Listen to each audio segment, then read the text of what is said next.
Hello, ಈ ದಿನ ಬಹಳ ರುಚಿಕರ ಹಾಗೆಯೇ ಆರೋಗ್ಯಕರವಾದ ಮ್ಯಾಂಗೋ ಐಸ್ ಕ್ರೀಮ್. ಈ ಮ್ಯಾಂಗೋ ಐಸ್ ಕ್ರೀಮ್ಗೆ ಹಾಲು, ಕ್ರೀಮು, ಯಾವುದೇ ರೀತಿಯಾದಂತಹ ಈ ಮಿಲ್ಕ್ ಪ್ರಾಡಕ್ಟ್ಸ್ನ ನಾನು ಯೂಸ್ ಮಾಡಿಲ್ಲ. ಸಿಂಪಲ್ಲಾಗಿ ನಾನು ಮನೆಯಲ್ಲೇ ಕೆಲವೊಂದು ಐಟಮ್ನ ಯೂಸ್ ಮಾಡಿದ್ದೀನಿ. ಇದು ತುಂಬಾ ಟೇಸ್ಟಿಯಾಗಿರುತ್ತೆ, ಹೆಲ್ದಿಯಾಗಿರುತ್ತೆ. ಎಸ್ಪೆಷಲಿ ಮಕ್ಕಳಿಗೆ ಏನಾದರೂ ಐಸ್ ಕ್ರೀಮ್ ತಿನ್ನಬೇಕಂತ ಹೇಳಿದ್ರೆ ಈ ಥರ ಸಿಂಪಲ್ಲಾಗಿ ಮಾಡಿಕೊಡೋದ್ರಿಂದ ಅವ್ರಿಗೂ ಸಹ ಇಷ್ಟ ಆಗುತ್ತೆ. ಇಲ್ಲಿ ನಾನೇನು ಮಾಡಿದ್ದೀನಿ ಅಂದರೆ ಟೆಂಡರ್ ಕೋಕೋನಟ್, ತೆಂಗಿನ ಅಂದರೆ ಗಂಜಿ ಬರುತ್ತಲ್ಲ, ಸ್ವಲ್ಪ ಎಳೆಕಾಯಿ ಇರುತ್ತೆ ನೋಡಿ, ಈ ಥರ ಎಳ್ನೀರ್ದು, ಆ ಗಂಜಿಯನ್ನು ತೆಗೆದುಕೊಂಡು ಅದನ್ನು ತೊಗೊಂಡಿದ್ದೀನಿ, ಆ ಗಂಜಿಕಾಯಿನ.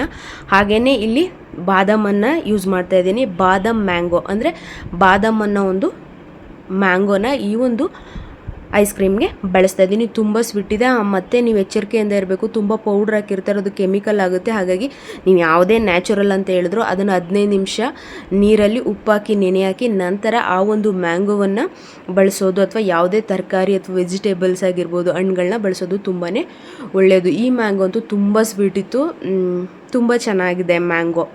ಹಾಗೆಯೇ ಈ ಮ್ಯಾಂಗೋ ಸೀಸನ್ನಲ್ಲೇ ನೀವು ಮಾಡ್ಕೊಳ್ಬೇಕು, ಯಾಕಂದರೆ ಮ್ಯಾಂಗೋ ಸೀಸನ್ನು ಇವಾಗಂತೂ ವರ್ಷ ಪೂರ್ತಿ ಮ್ಯಾಂಗೋ ಸಿಗುತ್ತೆ. ಆದರೆ ಯಾವಾಗ ಸೀಸನಲ್ಲಿ ಇರುತ್ತಲ್ಲ ಆ ಟೈಮಲ್ಲಿ ಮಾತ್ರ ಫ್ರೂಟ್ಸ್ಗಳನ್ನ ತಿನ್ನಬೇಕು ಅಂತ ಹೇಳ್ತಾರೆ. ಹಾಗಾಗಿ ಈ ಸಮಯದಲ್ಲಿ ಅತಿ ಹೆಚ್ಚಿನ ಮ್ಯಾಂಗೋ ಸಿಗೋದ್ರಿಂದ ಆರಾಮಾಗಿ ಈ ಥರ ಐಸ್ ಕ್ರೀಮೆಲ್ಲ ಮನೇಲಿ ಹೆಲ್ದಿಯಾಗಿ ಮಾಡ್ಕೊಬೋದು. ನಂತರ ಇದಕ್ಕೆ ನಾವೇನಿದೆ ಆ ಗಂಜಿಕಾಯಿನ ಕಟ್ ಮಾಡಿ ಹಾಕ್ಕೊಂಡು ಅದಕ್ಕೆ ಸ್ವಲ್ಪ ಬಾಳೆಹಣ್ಣು, ಡ್ರೈ ಫ್ರೂಟ್ಸ್ ಏನಿದೆ ಅದೆಲ್ಲ ಹಾಕಿ ಈ ಮ್ಯಾಂಗೋ ಏನು ಕಟ್ ಮಾಡ್ಕೊಂಡಿದ್ವಿ ಅದನ್ನು ಸಹ ಇದರಲ್ಲಿ ಹಾಕಿ ರುಬ್ಕೊಳ್ಬೇಕಾಗುತ್ತೆ.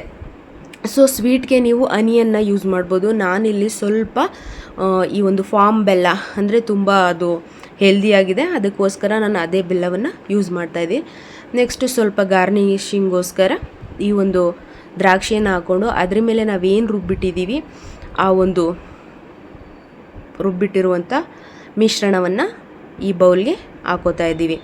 ಸೊ ಯಾವುದೇ ಕಾರಣಕ್ಕೂ ಅಷ್ಟೇ ಹೊರ್ಗಡೆ ಐಸ್ ಕ್ರೀಮನ್ನು ತಿನ್ನೋಕ್ಕೆ ಹೋಗಬೇಡಿ. ಸಾಧ್ಯವಾದಷ್ಟು ಔಟ್ಸೈಡ್ ಫುಡ್ನ ಅವಾಯ್ಡ್ ಮಾಡಿ. ಇವಾಗಂತೂ ನೀವೇನೇ ಮನೆಗೆ ತಂದು ಮಾಡಿದ್ರೂ ಸಹ ಅದರಲ್ಲೂ ಕೆಮಿಕಲ್ ಇರುತ್ತೆ.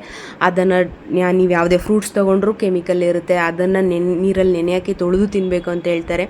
ಹಾಗಾಗಿ ಇನ್ನು ಹೊರ್ಗಡೆ ಮಾಡೋರು ಯಾವುದೇ ರೀತಿಯಾಗಿ ತೊಳೆಯಲ್ಲ. ಹಾಗೆಯೇ ಅಲ್ಲಿ ಅತಿಯಾದಂತಹ ಬಣ್ಣದ ರೀತಿಯಲ್ಲಿ ನಮಗೆ ಪ್ರೆಸೆಂಟ್ ಮಾಡ್ತಾರೆ. ಆ ಎಲ್ಲವೂ ಸಹ ವಿಷಕಾರಿಯಾಗಿದೆ.